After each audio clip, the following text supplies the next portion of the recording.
the Security Council to discuss leadership for peace. Proliferating wars in the Middle East, Europe and elsewhere, great power tensions and growing poverty are threatening the foundations of the world order.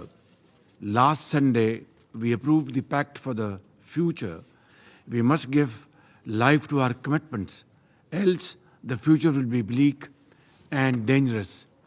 First, we must compel Israel to halt its genocidal war in Gaza and prevent its attempt to provoke a wider conflict in the Middle East. Bombing in Beirut is most condemnable.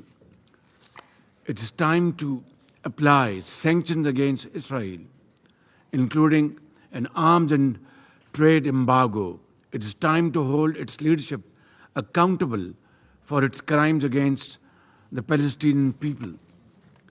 The Security Council, Madam President, must develop an impartial plan for a ceasefire and peaceful solution for the war in Ukraine, and not allow its perpetuation or escalation. The Council can no longer ignore the festering Jammu and Kashmir dispute. It poses an ever-present ominous threat to international peace and security. The Council must call for a halt to the massive violations of the fundamental rights of the Kashmiri people and implement its own resolution that demand a plebiscite for self-determination in Kashmir Valley. The Council should effectively address the resurgence of the threat of terrorism from Afghanistan, especially from Daesh, ISIL-K, and the Fitna al-Khawarij.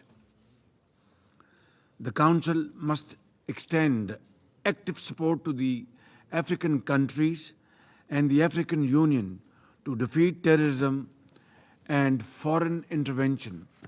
UN peacekeeping must become more robust and effective.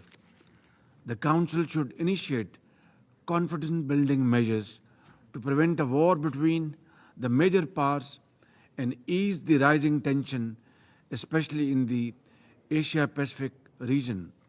Healthy competition between governments is very healthy and good, but must not take the shape of ugly confrontation.